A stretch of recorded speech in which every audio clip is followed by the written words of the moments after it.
നമ്മുടെ കേരളത്തിലെ കൊല്ലം ജില്ലാ ആശുപത്രി 24 മണിക്കൂറും ജനങ്ങളെ കൊണ്ട് തിങ്ങി നിറഞ്ഞ് പ്രവർത്തിക്കുന്ന ഒരു സർക്കാർ ആശുപത്രിയാണിത്. ഒരു വശത്ത് കുഞ്ഞുങ്ങളുമായി എമർജൻസിയിൽ എത്തുന്നവർ, അർദ്ധരാത്രിയിൽ ഹൃദയാഘാതം മൂലം എത്തുന്നവർ, മറുവശത്ത് വാഹന അപകടങ്ങളിൽപ്പെട്ട് ജീവന് വേണ്ടി പോരാടുന്നവർ. അങ്ങനെ എപ്പോഴും തിരക്ക് പിടിച്ചൊരു അന്തരീക്ഷം. അത്രയും തിരക്കുള്ള ആ ആശുപത്രിയിലേക്ക് 2019 മാർച്ച് 21 ഒരു ആംബുലൻസ് വന്നു നിന്നു.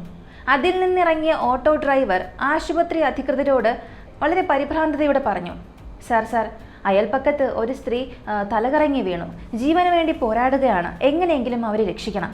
ഉടൻ തന്നെ ആ സ്ത്രീയെ എമർജൻസി വാർഡിലേക്ക് മാറ്റി. ഡോക്ടർമാർ അവരെ പരിശോധിച്ചപ്പോൾ പൂർണ്ണമായി ഞെട്ടിപ്പോയി. ഡോക്ടർ ഉടൻ തന്നെ ചോദിച്ചു, ആരാണ് ഈ സ്ത്രീ, എന്താണ് ഇവരുടെ പേര്? ഇതിന് ഓട്ടോ ഡ്രൈവർ പറഞ്ഞത്, ഇവരുടെ പേര് തുഷാര എന്നാണ് സർ. ഇതിന് ഡോക്ടർ, ഇവർക്ക് എത്ര വയസ്സുണ്ട്? ഇതിന് ഓട്ടോ ഡ്രൈവറും 28 വയസ്സ് കാണും സർ. 28 വയസ്സുള്ള ഒരു യുവതിയാണെന്ന് കേട്ടപ്പോൾ ഡോക്ടർമാർക്ക് വിശ്വസിക്കാൻ കഴിഞ്ഞില്ല. കാരണം മുന്നിൽ കിടക്കുന്ന ശരീരം കണ്ടാൽ പ്രായമായ ഒരു വൃദ്ധയെ പോലെ ഉണ്ടായിരുന്നു. മുടിയെല്ലാം മുറിച്ചു മാറ്റപ്പെട്ട അവസ്ഥ, വെറും അസ്ഥിക്കൂടം പോലെ, തോലും എല്ലാം മാത്രമുള്ളൊരു രൂപ. കുറേ നാളായി അസുഖമായിരുന്നു എന്ന് ഓട്ടോ ഡ്രൈവർ പറഞ്ഞെങ്കിലും ഡോക്ടർമാർ ഉടൻ തന്നെ പരിശോധന ആരംഭിച്ചു. പൾസ് നോക്കിയപ്പോൾ ചലനമൊന്നുമില്ലായിരുന്നു. CPR നൽകി നോക്കിയെങ്കിലും ഒരു പ്രതികരണം ഉണ്ടായില്ല. ആശുപത്രിയിൽ എത്തിക്കുന്നതിന് മുൻപ് തന്നെ ആ യുവതി മരണപ്പെട്ടിരുന്നു. ആശുപത്രികളിൽ മരണങ്ങൾ സംഭവിക്കുന്നത് സ്വാഭാവികമാണ്. എന്നാൽ ഈ 28-കാരിയുടെ മരണം അത് ഡോക്ടർമാരുടെ മനസ്സിൽ വലിയ ചോദ്യങ്ങൾ ഉയർത്തി. 153 സെന്റിമീറ്റർ ഉയരമുള്ള ഒരു യുവതിക്ക് കുറഞ്ഞത് 50 കിലോഗ്രാം ഭാരമെങ്കിലും ഉണ്ടാകേണ്ടതാണ്. എന്നാൽ ആ സമയത്ത് തുഷാരയുടെ ഭാരം വെറും 21 കിലോഗ്രാം മാത്രമായിരുന്നു. ഒരു മനുഷ്യന്റെ ശരീരം ഇത്രയും ദാരുണമായ അവസ്ഥയിലാകണമെങ്കിൽ ഒന്നുകിൽ മാരകമായ വല്ല രോഗവും ഉണ്ടായിരിക്കണം, അല്ലെങ്കിൽ കഠിനമായ പീഡനങ്ങൾ അനുഭവിച്ചിട്ടുണ്ടാകണം. മരണം സ്വാഭാവികമല്ല എന്നുറപ്പിച്ച ഡോക്ടർമാർ ഉടൻ തന്നെ കൊല്ലം പോലീസിനെ വിവരമറിയിച്ചു. തുഷാര മരിച്ച വിവരം ഓട്ടോ ഡ്രൈവർ അവളുടെ മാതാപിതാക്കളായ തുളസീധരനെയും വിജയലക്ഷ്മിയെയും ഫോണിൽ വിളിച്ചറിയിച്ചു. വിവരമറിഞ്ഞ് പ്രാണവേദനയോടെ അവർ ആശുപത്രിയിലേക്ക് ഓടിയെത്തി. തങ്ങളുടെ 28 വയസ്സുള്ള മകളെ എല്ലാം തോലുമായ രൂപത്തിൽ കണ്ടപ്പോൾ ആ മാതാപിതാക്കൾക്ക് താങ്ങാനായില്ല. അവരവിടെ തന്നെ ബോധം കെട്ട് വീണു.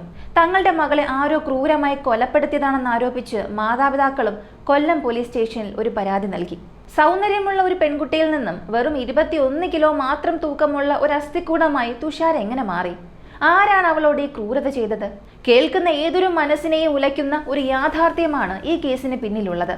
ഈ സംഭവം നമ്മെ ഓരോരുത്തരെയും ഒരു വലിയ പാഠം പഠിപ്പിക്കും. പ്രത്യേകിച്ച് പെൺമക്കളുള്ളവരും വിവാഹിതരാകാൻ പോകുന്നവരും അടുത്തിടെ വിവാഹം കഴിഞ്ഞവരുമെല്ലാം തീർച്ചയായും അറിഞ്ഞിരിക്കേണ്ട ഒരു സംഭവം. തുഷാരയ്ക്ക് എന്താണ് സംഭവിച്ചത് എന്ന് നിങ്ങൾ അറിയുന്നതിന് മുൻപ് ഈ വീഡിയോ നിങ്ങൾക്ക് ഇഷ്ടപ്പെടുകയാണെങ്കിൽ ലൈക്ക് ചെയ്യാനും കമൻറ്റ് ചെയ്യാനും മറക്കരുത്. ഇതുവരെ ചാനൽ സബ്സ്ക്രൈബ് ചെയ്തിട്ടില്ലെങ്കിൽ സബ്സ്ക്രൈബ് ചെയ്ത് തീർച്ചയായും സപ്പോർട്ട് ചെയ്യാം.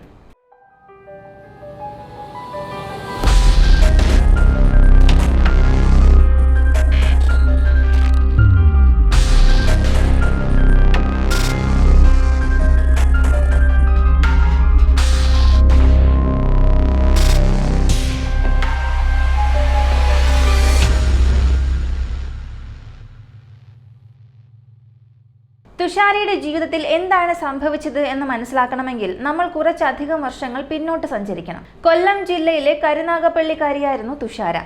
അച്ഛൻ തുളസീധരൻ, അമ്മ വിജയലക്ഷ്മി, ഒരു അനിയൻ. ഇതായിരുന്നു അവളുടെ കൊച്ചു കുടുംബം. സ്വന്തമായുള്ള 5 സെന്റ് സ്ഥലത്ത് ഒരു കടയും ചെറിയൊരു വീടുമായി സന്തോഷത്തോടെ ജീവിച്ചു പോന്ന ഒരു സാധാരണ മധ്യവർഗ കുടുംബം.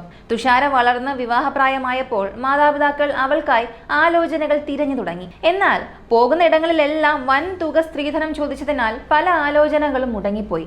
സാമ്പത്തികമായി വലിയ ശേഷിയില്ലാത്തതിനാൽ തങ്ങൾക്ക് അനുയോജ്യമായ നല്ലൊരു ആലോചനയ്ക്കായി അവർ കാത്തിരുന്നു. ആ സമയത്താണ് കൊല്ലം കാഞ്ഞാവേലി സ്വദേശിയായ 56-കാരിയായ ഗീതാലാൽ. ഈ സ്ത്രീ ഒരു ബ്രോക്കർ വഴി ഈ കുടുംബത്തെ സമീപിക്കുന്നത്.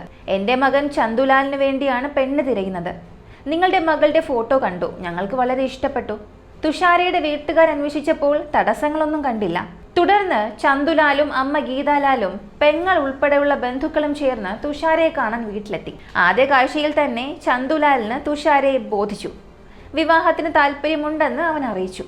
തുടർന്ന് തുഷാരയുടെ മാതാപിതാക്കൾ ചോദിച്ചു, നിങ്ങൾക്ക് പെണ്ണിനെ ഇഷ്ടപ്പെട്ടു, സന്തോഷം, പക്ഷെ സ്ത്രീധനമായി എന്താണ് പ്രതീക്ഷിക്കുന്നത്? തുളസീധരന്റെ ഈ ചോദ്യം കേട്ട് ഗീതാലാൽ ദേഷ്യം അഭിനയിച്ച് ഇങ്ങനെ പറഞ്ഞു, എന്തൊക്കെയാണ് ചോദിക്കുന്നത്? ഞങ്ങൾക്ക് നിങ്ങളുടെ മകളെ മാത്രം മതി. മകളെപ്പോലെ ഞങ്ങൾ നോക്കിക്കൊള്ളാം. പണമോ സ്വർണമോ വാങ്ങി പെണ്ണ് കെട്ടുന്ന സ്വഭാവം ഞങ്ങൾക്കില്ല.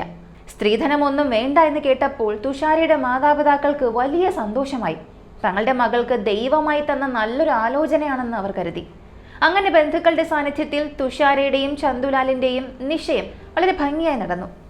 എന്നാൽ നിശ്ചയം കഴിഞ്ഞതിന് പിന്നാലെ ഗീതാലാൽ വീണ്ടും തുഷാരയുടെ വീട്ടിലെത്തി. ഇത്തവണ അവരുടെ ഭാവം മാറി. ഗീതാലാൽ പറഞ്ഞത്, ചെറുപ്പക്കാരാണ്, അവരുടെ ഭാവി സുരക്ഷിതമാക്കേണ്ടത് നമ്മുടെ കടമയല്ലേ. അതുകൊണ്ട് മകൾക്ക് ഒരു 20 പവൻ സ്വർണവും മകന്റെ ബിസിനസ്സിനായി 2 ലക്ഷം രൂപ പണമായി നൽകണം. തുഷാരയുടെ മാതാപിതാക്കൾ വളരെ ഞെട്ടലോടെ, നിങ്ങളിത് എന്താണ് ഈ പറയുന്നത്? നിശ്ചയത്തിന് മുൻപ് പണമോ സ്വർണമോ വേണ്ട എന്ന് പറഞ്ഞിട്ട് ഇപ്പൊ പെട്ടെന്ന് ഇത്രയും ചോദിച്ചാൽ ഞങ്ങൾ എവിടെ നിന്നുണ്ടാക്കും? ഇതിന് ഗീതാലാൽ, ഞങ്ങൾ പണക്കൊതി കൊണ്ടല്ല ചോദിക്കുന്നത്, നിങ്ങളുടെ മകളുടെ ഭാവിക്കും സുരക്ഷിതത്വത്തിനു വേണ്ടിയല്ലേ. ഞങ്ങൾക്ക് തന്നില്ലെങ്കിലും മകൾക്ക് കൊടുക്കാമല്ലോ. നിശ്ചയം കഴിഞ്ഞ സ്ഥിതിക്ക് ഇനി ഈ വിവാഹത്തിൽ നിന്ന് പിന്മാറിയാൽ മകളുടെ ഭാവി എന്താകുമെന്നോർത്ത് ആ മാതാപിതാക്കൾ ഭയന്നു. മുന്നോട്ടും പിന്നോട്ടും പോകാനാകാത്ത ഒരു വലിയ കെണിയിൽ അവർ അറിയാതെ ചെന്ന് പെടുകയായിരുന്നു. നിശ്ചയം കഴിഞ്ഞ് ഒരു വിവാഹം മുടങ്ങിപ്പോയാൽ പെൺകുട്ടിയുടെ ഭാവി എന്താകുമെന്നോർത്ത് ഭയന്ന ആ മാതാപിതാക്കൾക്ക് വേറെ വഴിയൊന്നുമില്ലായിരുന്നു. ഗീതാലാൽ ചോദിച്ച 20 പവൻ സ്വർണവും 2 ലക്ഷം രൂപയും നൽകാൻ അവർ നിർബന്ധിതരായി. എന്നാൽ അത്രയും തുക ഉടൻ നൽകാൻ കയ്യിലില്ലാതിരുന്നതിനാൽ ഗീതാലാൽ മറ്റൊരു ഉപാധി മുന്നോട്ട് വെച്ചു. ഞങ്ങൾ അത്ര ക്രൂരന്മാരൊന്നുമല്ല. ഈ തുക തരാൻ ഞങ്ങൾ നിങ്ങൾക്ക് 3 വർഷത്തെ സമയം തരാം. ഇനി 3 വർഷത്തിനകം ഇത് തരാൻ കഴിഞ്ഞില്ലെങ്കിൽ നിങ്ങളുടെ കയ്യിലുള്ള 5 സെന്റ് സ്ഥലവും കടയും വീടും ഞങ്ങളുടെ പേരിൽ എഴുതി തരണം. ഇത് വെറുതെ വായാൽ പറഞ്ഞാൽ പോരാ, ഒരു മുദ്രപത്രത്തിൽ കരാറായി എഴുതി ഒപ്പിട്ട് നൽകുകയും വേണം. മകളുടെ ഭാവിയോർത്തും വിവാഹ കത്ത് വരെ അച്ചടിച്ചത് കൊണ്ടും മറ്റു വഴികളില്ലാതെ ആ മാതാപിതാക്കൾ ആ കരാറിൽ ഒപ്പിട്ട് നൽകി. അങ്ങനെ 2013 ഡിസംബറിൽ തുഷാരയുടെയും ചന്തുലാലിന്റെയും വിവാഹം വലിയ ആഘോഷത്തോടെ നടന്നു. വിവാഹശേഷം തുഷാര കന്യാവേലിയിലുള്ള ഭർത്താവിന്റെ വീട്ടിലേക്ക് മാറി. ആദ്യത്തെ 3 മാസം എല്ലാം സാധാരണ പോലെ മുന്നോട്ട് പോയി. പരസ്പരം വിരുന്നുകൾക്ക് പോകുന്നതും സംസാരിക്കുന്നതും ഒക്കെയായി കാര്യങ്ങൾ നന്നായി തന്നെ നടന്നു. ഒരു ദിവസം തുഷാരയുടെ കസിൻ സഹോദരിയായ രേഷ്മ കന്യാവേലി വഴി വന്നപ്പോൾ തുഷാരയെ കാണാനായി ആ വീട്ടിലെത്തി. കുറച്ചു സമയം സംസാരിച്ചിരുന്ന ശേഷം രേഷ്മ മടങ്ങി. എന്നാൽ രേഷ്മ പോയതിന് പിന്നാലെ ചന്തുലാൽ തുഷാരയോട് ഭയങ്കരമായി ദേഷ്യപ്പെടാൻ തുടങ്ങി. എന്നോട് ചോദിക്കാതെ നിന്റെ ബന്ധുക്കൾ എന്തിനാണ് ഈ വീട്ടിലേക്ക് വരുന്നത്? ഇനിമേൽ നിന്റെ വീട്ടിലെ ഒരുത്തനും ഇങ്ങോട്ട് കയറിപ്പോകരുത്. അവിടെയും തീർന്നില്ല. ചന്തുലാൽ ഉടൻ തന്നെ രേഷ്മയുടെ അമ്മയെയും പിന്നാലെ തുഷാരയുടെ മാതാപിതാക്കളെയും ഫോണിൽ വിളിച്ച് അതിരൂക്ഷമായി സംസാരിച്ചു. ഇനി നിങ്ങളുടെ കുടുംബത്തിൽ നിന്ന് ആരും എൻ്റെ വീടിന്റെ പടി കയറരുത്. പെട്ടെന്ന് ചന്തുലാലിന് എന്താണ് സംഭവിച്ചതെന്ന് തുഷാരയുടെ വീട്ടുകാർക്ക് മനസ്സിലായില്ല. ഭർത്താവും ഭാര്യയും തമ്മിൽ എന്തെങ്കിലും വഴക്കുണ്ടാകും, അതിന്റെ ദേഷ്യമാകും തങ്ങളോട് തീർക്കുന്നത് എന്നാണ് അവർ കരുതിയത്. അതിനിടെ തുഷാര ഉപയോഗിച്ചിരുന്ന ഫോണും ചന്തുലാൽ പിടിച്ചെടുത്തു. മകളെ വിളിക്കുമ്പോഴെല്ലാം അവൾ ഉറങ്ങുകയാണ്, അമ്പലത്തിൽ പോയതാണ് എന്നിങ്ങനെ ഓരോ കാരണങ്ങൾ പറഞ്ഞ് ചന്തുലാൽ തുഷാരയോട് സംസാരിക്കുന്നതിൽ നിന്നും മാതാപിതാക്കളെ വിലക്കി. ഇതിനിടയിൽ അവർ കന്യാവേലിയിൽ നിന്നും ഓയൂരിലേക്ക് താമസം മാറി. ചന്തുലാലിന്റെ സഹോദരിയുടെ വീടിന് അടുത്തായിരുന്നു അത്. അവിടെ വെച്ച് തുഷാര ഗർഭിണിയായി. എന്നാൽ ഈ സന്തോഷ വാർത്ത ചന്തുലാലോ അവന്റെ വീട്ടുകാരോ തുഷാരയുടെ മാതാപിതാക്കളെ അറിയിച്ചില്ല. ഒരു മൂന്നാമതൊരാൾ വഴിയാണ് മകൾ ഗർഭിണിയാണെന്ന വിവരമറിഞ്ഞ് ആ മാതാപിതാക്കൾ സന്തോഷിക്കുന്നത്. വിവരമറിഞ്ഞ ഉടൻ തന്നെ തുഷാരയ്ക്ക് കഴിക്കാൻ ഇഷ്ടമുള്ള പലഹാരങ്ങളും സാധനങ്ങളുമായി അമ്മയും അച്ഛനും ആ വീട്ടിലെത്തി. എന്നാൽ ചന്തുലാൽ അവരോട് വളരെ ക്രൂരമായി പെരുമാറി. ഈ സാധനങ്ങളും എടുത്തുകൊണ്ട് ഇവിടെ നിന്ന് പൊയ്ക്കോളണം, നിങ്ങളോട് ഇങ്ങോട്ട് വരരുതെന്ന് ഞാൻ വ്യക്തമായി പറഞ്ഞതല്ലേ, പിന്നെ എന്തിനാണ് വീണ്ടും വരുന്നത്? തങ്ങളുടെ മകളെയും ജനിക്കാൻ പോകുന്ന കുഞ്ഞിനെയും ഓർത്ത് ആ മാതാപിതാക്കൾ ഒന്നും മിണ്ടാതെ കണ്ണീരോടെ അവിടെ നിന്ന് മടങ്ങി. സ്നേഹത്തോടെ കൊണ്ടുവന്ന പലഹാരങ്ങൾ പോലും വാങ്ങാൻ കൂട്ടാക്കാതെ ചന്തുലാലും കുടുംബവും തുഷാരയുടെ മാതാപിതാക്കളെ അപമാനിച്ചു പടിയിറക്കി വിട്ടു. ഇനി നിങ്ങളുടെ സഹവാസമൊന്നും ഞങ്ങൾക്ക് വേണ്ട, ഇങ്ങോട്ട് കയറി വരരുതെന്നും പറഞ്ഞ് ആ പാവം മാതാപിതാക്കളെ അവർ ഇറക്കി വിട്ടു. നാളുകൾ കഴിഞ്ഞപ്പോൾ തുഷാരയുടെ ആദ്യ പ്രസവ സമയമായി. സാധാരണയായി ആദ്യ പ്രസവത്തിന്റെ പരിചരണവും ചിലവുകളും എല്ലാം പെൺവീട്ടുകാരാണ് ചെയ്യാറുള്ളത്. അതിനാൽ തുളസീധരനും വിജയലക്ഷ്മിയും ചന്തുലാലിനെ ഫോണിൽ വിളിച്ച് പ്രസവ ചിലവുകൾ തങ്ങൾ നോക്കിക്കൊള്ളാമെന്നും ഏത് ആശുപത്രിയിലാണെന്ന് അറിയിക്കണമെന്നും അഭ്യർത്ഥിച്ചു. എന്നാൽ അതിനും ദേഷ്യത്തോടെയാണ് ചന്തുലാൽ മറുപടി നൽകിയത്. നിങ്ങളുടെ സഹായമൊന്നും ഞങ്ങൾക്ക് വേണ്ട, സ്വന്തം ഭാര്യയെ നോക്കാനും പ്രസവത്തിനുള്ള ചിലവ് കൊടുക്കാനും എനിക്കറിയാം, അതിനുള്ള വകയൊക്കെ എനിക്കുണ്ട്, വെറുതെ ഇങ്ങോട്ട് വരാൻ നിൽക്കണ്ട. പിന്നീട് അവർക്കൊരു പെൺകുഞ്ഞ് ജനിച്ച വിവരവും ഒരു മൂന്നാമതൊരാൾ വഴിയാണ് മാതാപിതാക്കൾ അറിയുന്നത്. വിവരമറിഞ്ഞ ഉടൻ അവർ ആശുപത്രിയിലേക്ക് ഓടിയെത്തി. എന്നാൽ ചന്തുലാലിന്റെ അമ്മ ഗീതാലാൽ കുഞ്ഞിനെ എടുത്ത് മാറ്റി അവിടെ നിലയുറപ്പിച്ചു. കുഞ്ഞിനെ ഒന്ന് കയ്യിലെടുക്കാൻ ആ കൊച്ചുമകളുടെ അമ്മൂമ്മ വിജയലക്ഷ്മി ആഗ്രഹത്തോടെ അടുത്തേക്ക് ചെന്നപ്പോൾ ഗീതാലാൽ തടഞ്ഞു.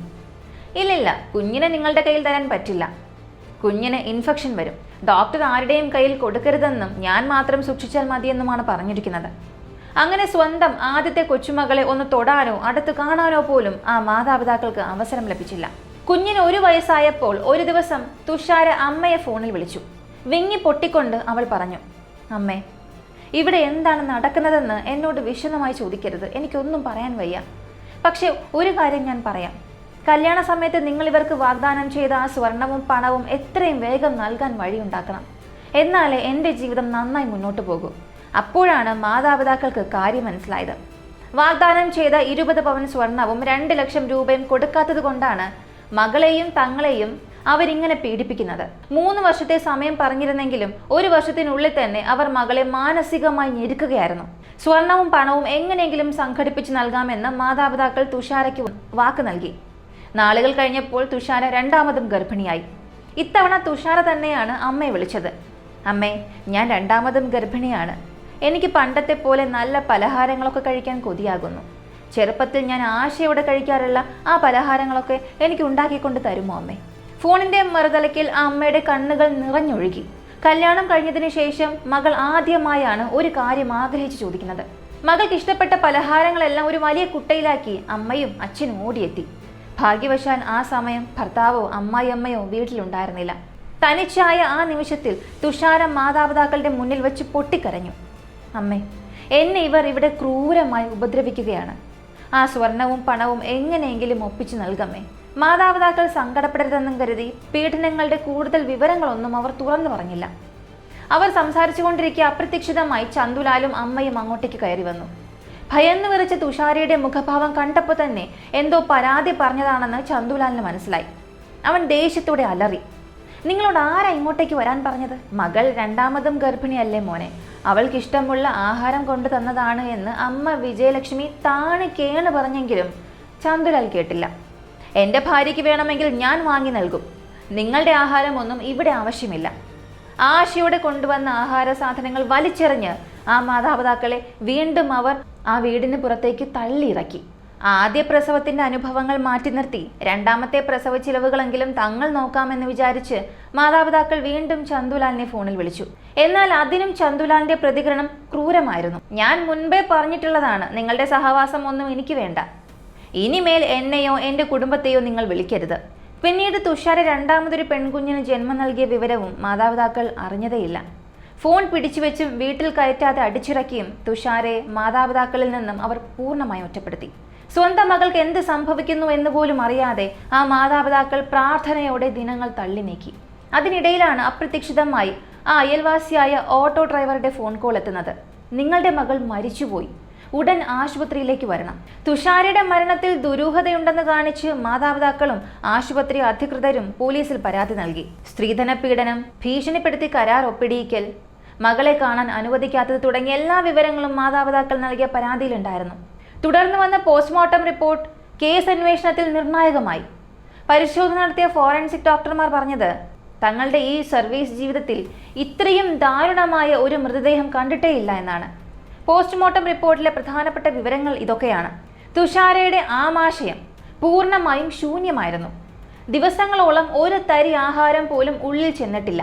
മൂത്രസഞ്ചി ഡീഹൈഡ്രേഷൻ കാരണം ഉണങ്ങി വരണ്ട അവസ്ഥയിലായിരുന്നു. നാളുകളായി ഒരു തുള്ളി വെള്ളം പോലും കുടിച്ചിട്ടില്ല എന്നിത് വ്യക്തമാക്കുന്നുണ്ട്. ശരീരത്തിന്റെ അളവ് 153 സെന്റിമീറ്റർ ഉയരമുള്ള ഒരു സ്ത്രീയുടെ ശരാശരി ഭാരം കുറഞ്ഞത് 45 മുതൽ 50 കിലോ വരെ വേണം. എന്നാൽ തുഷാരയുടെ ഭാരം വെറും 21 കിലോഗ്രാം മാത്രമായിരുന്നു.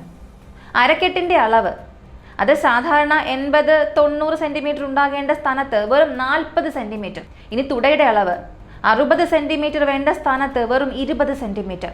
നെഞ്ചിന്റെ അളവ് 96 സെന്റിമീറ്റർ വേണ്ട സ്ഥാനത്ത് വെറും 55 സെന്റിമീറ്റർ.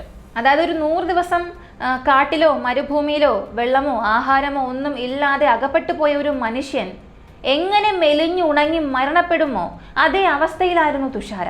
ഇത് പെട്ടെന്നുണ്ടായ ഒരു മരണം അല്ല, മറിച്ച് മാസങ്ങളോളം കഠിനമായ പട്ടിണിക്കിട്ട് ഒരു തുള്ളി വെള്ളം പോലും നൽകാതെ ക്രൂരമായി കൊലപ്പെടുത്തിയതാണെന്ന് പോസ്റ്റ്മോർട്ടം റിപ്പോർട്ട് അടിവരയിട്ട് പറഞ്ഞു. ഈ ക്രൂരത നടന്ന സമയത്ത് ഭർത്താവ് ചന്തുലാലും അമ്മായിയമ്മ ഗീതാലാലും ഇവിടെയായിരുന്നു. അയൽക്കാരനായ ഓട്ടോ ഡ്രൈവർ മാത്രം തുഷാരെ ആശുപത്രിയിൽ എത്തിച്ചതിന് പിന്നിലെ നിഗൂഢത എന്തായിരുന്നു? തുഷാര അനുഭവിച്ച ആ നരകയാതനകൾക്ക് നിയമം നൽകിയ ശിക്ഷ എന്താണ്? ഇതൊക്കെ നമുക്ക് അടുത്ത ഭാഗത്തിൽ കാണാം. ചിന്തിച്ചു നോക്കൂ, ഒരു വീട്ടിൽ സ്വന്തം ഭർത്താവും അമ്മായിയമ്മയും കൂടെ ഉള്ളപ്പോൾ ഒരു പെൺകുട്ടി മാസങ്ങളോളം ആഹാരമോ ഒരു തുള്ളി വെള്ളമോ പോലും ഇല്ലാതെ അസ്ഥികൂടമായി മാറി മരണപ്പെടുന്നു. പക്ഷെ ഇവിടെയാണ് ഈ കേസിനെ കൂടുതൽ ഞെട്ടിക്കുന്നതും ദുരൂഹമാക്കുന്ന യഥാർത്ഥ ട്വിസ്റ്റ് ആരംഭിക്കുന്നത്. ആ ട്വിസ്റ്റ് എന്താണെന്നും നമുക്ക് രണ്ടാം ഭാഗത്തിലൂടെ കാണാം. വെറും ഒരു സ്ത്രീധന പീഡന കേസ് എന്നതിനപ്പുറം കേൾക്കുന്നവരുടെ ചോര ഉറഞ്ഞു പോകുന്ന തരത്തിലുള്ള ആരും പ്രതീക്ഷിക്കാത്ത വലിയൊരു ഗൂഢാലോചനയാണ് പിന്നീട് പോലീസിന് മുന്നിൽ തെളിഞ്ഞു വന്നത്. തുഷാരയുടെ മരണത്തിന് പിന്നിലെ ആ ഞെട്ടിക്കുന്ന രഹസ്യങ്ങളും പ്രതികൾക്ക് നിയമം നൽകിയ ശിക്ഷയും നമ്മൾ അറിഞ്ഞിരിക്കേണ്ട വലിയ ജീവിത പാഠവും എല്ലാം അടുത്ത ഭാഗത്തിൽ വളരെ വിശദമായി നമുക്കറിയാം. അടുത്ത ഭാഗത്തിനായി കാത്തിരിക്കുക. ഈ ഒരു ഭാഗത്തെക്കുറിച്ചുള്ള നിങ്ങളുടെ അഭിപ്രായം എന്താണെന്നുള്ളത് മറക്കാതെ കമൻറ്റിൽ പറയുക. ഇതുവരെയും വീഡിയോ കണ്ട് ഇതുവരെയും ഒരു ലൈക്ക് പോലും ചെയ്തിട്ടില്ലെങ്കിൽ ദയവ് ചെയ്ത് ഒരു ലൈക്ക് ചെയ്ത് സപ്പോർട്ട് ചെയ്യുക. നിങ്ങൾ നൽകുന്ന ലൈക്കായിരിക്കും ഒരുപാട് പേരിലേക്ക് ഈ വീഡിയോ എത്തിക്കാൻ സഹായിക്കുന്നത്. അടുത്ത ഭാഗത്തിൽ വീണ്ടും കാണാം.